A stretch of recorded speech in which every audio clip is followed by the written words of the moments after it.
Hello everybody, my name is Kara, and today I'm doing a Top 5 Wednesday video. Top 5 Wednesday was created by Lainey from Ginger Reads Lainey and is currently being run by Sam from Thoughts on Tomes, whom I will link down below, along with the Goodreads group for topics.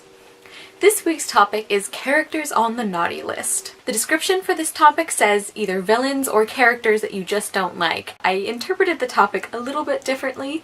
Sam, if you see this video, I hope it's okay.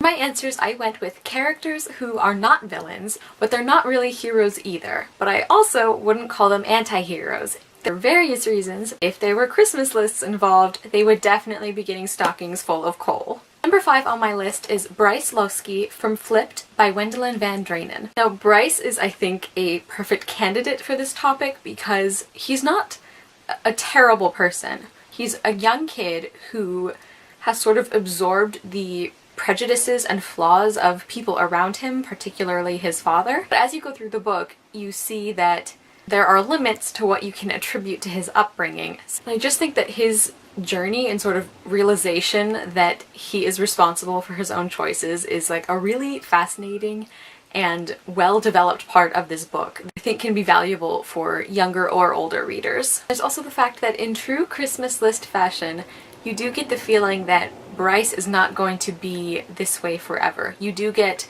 glimmers of hope and you see him start to change and become a better person. Number 4 on my list is Sage from The False Prince by Jennifer A. Nielsen. Now Sage is, he's such a little shit for a majority of this book. But the thing is, you understand why he acts the way he does. Like, his background and his circumstances don't completely explain the way he is, but you do get a sense of where he comes from and how that would kind of mess with anyone's childhood. He's very adamant about the fact that he's not a good person and he's just out for himself. But throughout the book, you get plenty of hints that that might not actually be true and that Sage is hiding a little more compassion than he shows to people. But that being said, he still definitely belongs on the naughty list because of some of the pranks and tricks that he pulls on people, and just his chronic misbehavior in general. Number 3 on my list is Peter Pan from Peter Pan by J.M. Barrie. This is sort of getting more into anti-hero territory because if you read the original story, obviously Disney cleaned it up quite a bit because in the novel, Peter Pan is sort of implied to be not a monster, but just almost inhuman at this point because he doesn't understand people's emotions or reactions. He doesn't understand that other people might be as deserving of happiness or of getting their own way as he himself is. And there are some really frightening implications about the lengths he's willing to go to sort of keep his perfect little world safe and intact in the way that he likes it. I also think he really works for this list because as somebody who is everlastingly a child, he would definitely show up on Santa's list in some way, and I think, judging by his actions and his complete disregard for other people, he would probably be on the naughty list. The last couple on my list are a little weird, and I'm going to endeavor to explain why they make sense to me. Number 2 is The Gentleman with Thistledown Hair from Jonathan Strange and Mr. Norrell.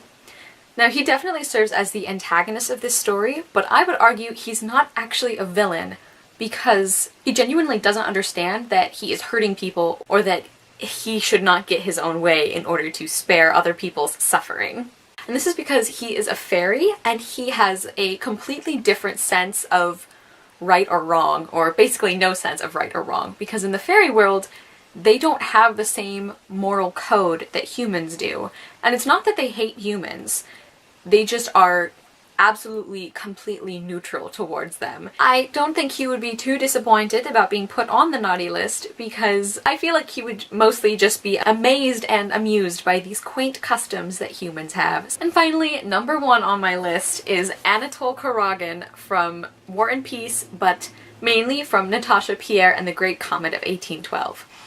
I have not read War and Peace yet, it is on my TBR list, but I'm mostly talking about Anatole from the stage play and the script and the songs and everything. Now Anatole, I think, definitely belongs on the naughty list because he basically is a child. Like, he has the impulse control of a hyperactive 6-year-old. And because of that, he's always getting himself and other people into trouble. For the most part, he doesn't intend to do anything maliciously. He just keeps himself willfully ignorant of the consequences of his actions. He's one of those characters who is so amazingly self-centered that he causes more damage than a villain might, because he just runs around doing exactly what he wants and doesn't care about the consequences. But like several of the other characters on my list, you sort of can't help liking him anyway, or at least you can't help being interested in him, because his sense of morality or lack thereof is just so different from all of the other characters in the story. Like, look at that smug little asshole. Okay everybody, so those are the 5 characters who I think belong on the naughty list. That is everything I have for this video. I hope you guys enjoyed it. I will see you soon with another one, and I hope you love the next book you read. Bye!